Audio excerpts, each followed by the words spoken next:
Welcome to JackHorny.com show.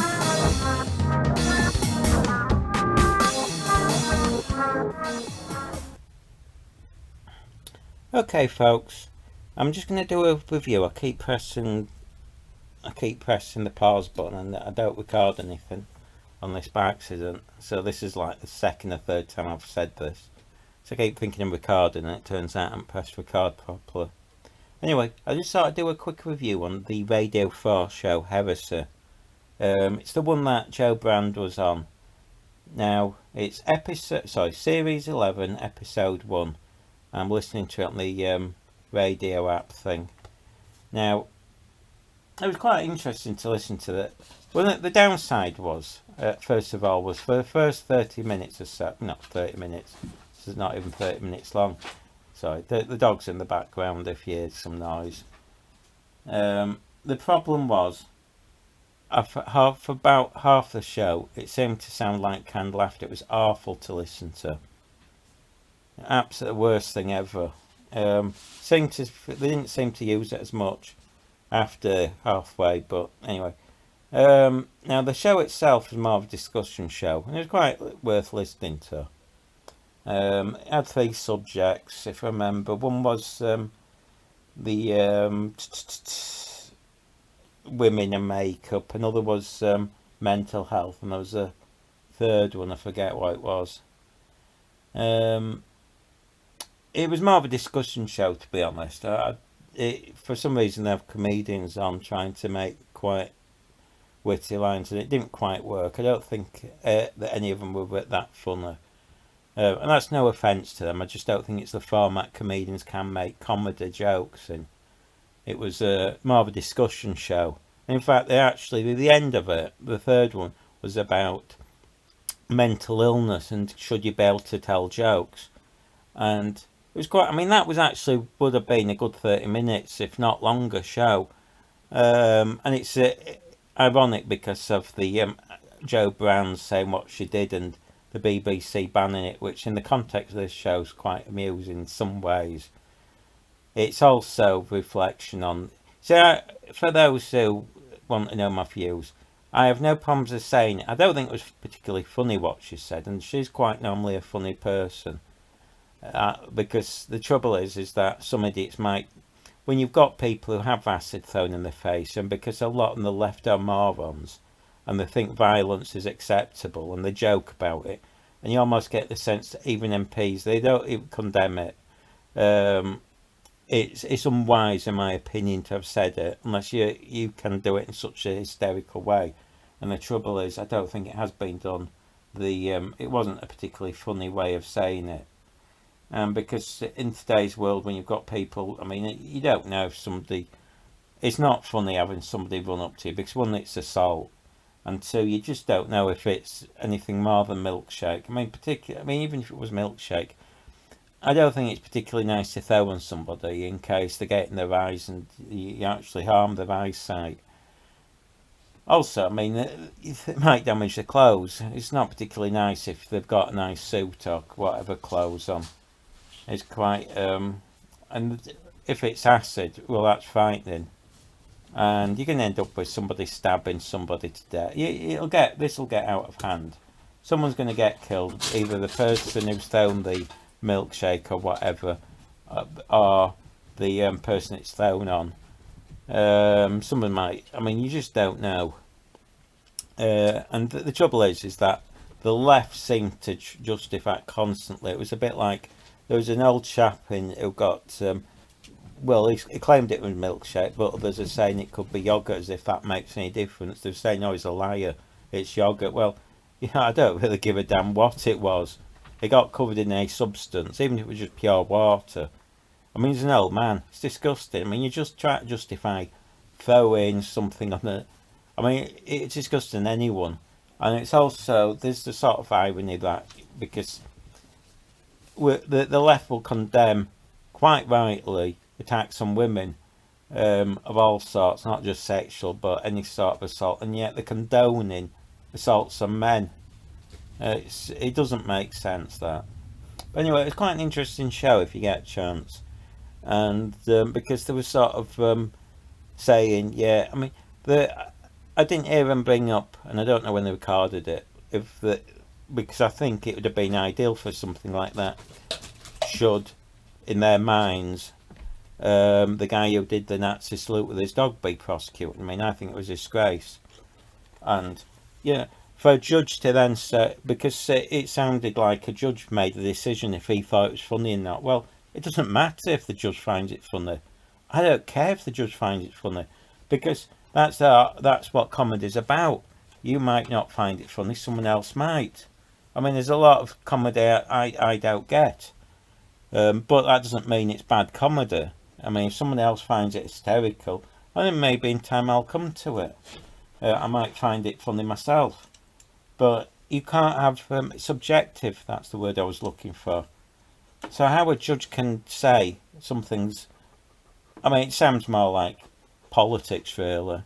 When the judges are condemning people for making jokes, it's a bit like when, and I'll never forget it, and it shook me up a lot, was when there was them riots which were wrong, and people in the wrong, but people going to prison for 2 years for stealing a bottle of water.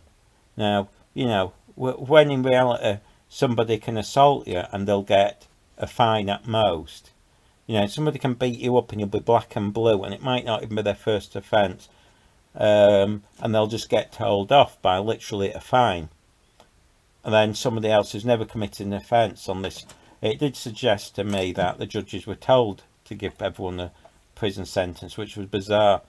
I mean, I hope that wasn't the case. I really do, because to me that would be. I mean, I don't know if that's a system if judges are told to do something more serious, because I mean, I thought they're independent of the government, but I don't know.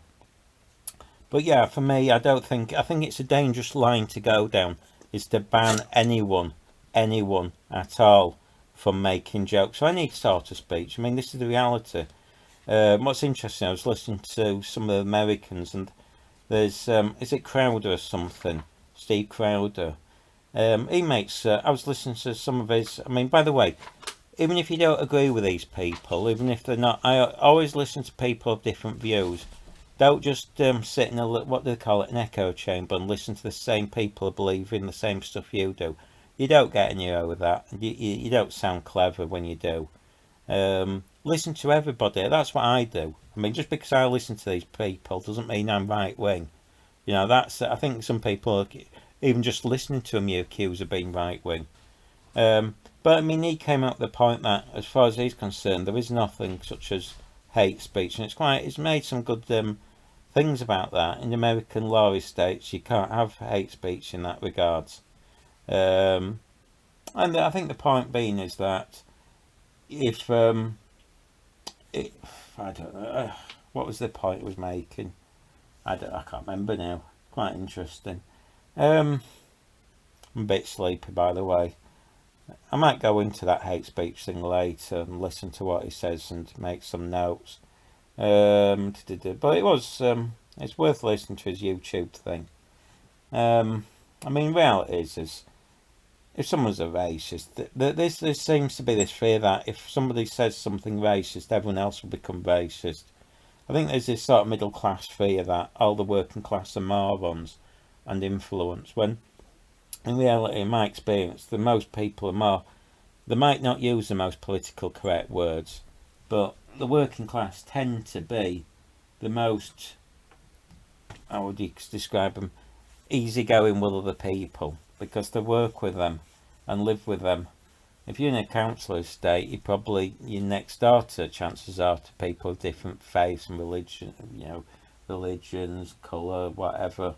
Mainly because, the middle class who are, the left often, they usually, although they talk a good game, they tend not to be the most liberal, but in that regards, because they don't know anyone who's black often, or from different faiths. They might meet the odd person, but often in the street they'll never meet, and they won't know even their neighbours, because they're in detached houses, and the chances are they won't talk to anyone. They might wave at somebody, unlike in a council estate where everyone knows each other.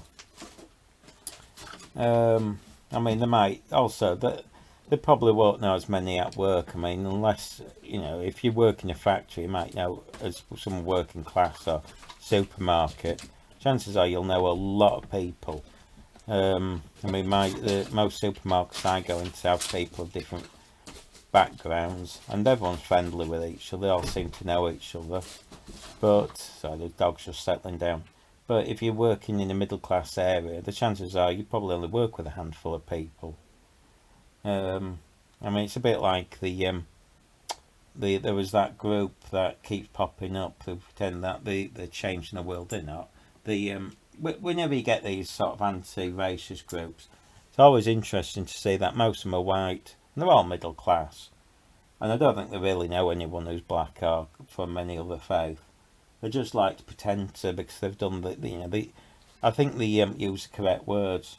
In fact, let me see. I was listening to one of my favourite comedies is Steptoe and Son, and in fact, ironically, let me just see if I can bring up the episode. It's there we go. It's the T for Two series, Steptoe and Son, series 3, T for Two.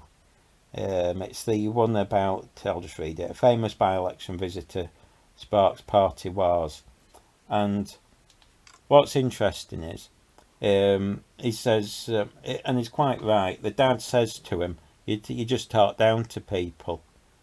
You pretend you know them all, but you talk down to them." And I think that's quite right. I mean, it was quite a good observation back in the. I'll see if it says what date it was. It usually says read more. It's based. I don't know if this says first. Oh yeah, it says first broadcast Radio 2 in April 1971 was that episode, and it was quite interesting to an observation even from the 1970s. And I don't think things have changed. Even back then, you had this sort of middle class left wing know-it-alls who pretend they're right on, but actually just talk down to people because they don't really know anyone from any other background. They'll talk about the working class and what the working class want. They don't even know anyone from the working class. I mean, the odd person they might know, even who's from an Asian background, often is the local doctor or something. Most, out in my view, experience, they don't really. When I was a student nurse, we was told to say the right words, and I noticed, and it was shocking. We went out, and often, because the nurses were white, middle class, but they all said the right things. They were all politically correct, often on the left. But boy, they were racist. I mean, the stuff that you actually stood in the tracks, they'd say, "Oh, you've got to watch." I won't even say what they said. It was quite shocking, but they didn't realise what they were saying often. They just came out with it. But because they thought they were white, middle class, and saying the correct, normally, the correct, appropriate words, and they'd gone on courses, they thought they were right on. Anyway, but no, it's Heresy. It's worth listening to. So I just thought I'd do a thing. I mean, like I said, the most irritating, which could have been quite a good show, was the canned laughter. If it wasn't canned, it sounds like they're turning it up and then down again. It was awful to sound. I mean, whoever put that sound together, and in fact, some of the people, the comedians on it, sounded like the mic was too far away. I mean, it really was dreadfully put together. When they interviewed the audience, it sounded better when they were interviewing the audience. So I nearly hiccup then.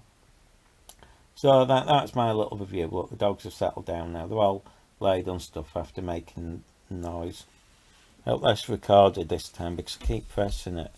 And this is the third or fourth time. I'll just say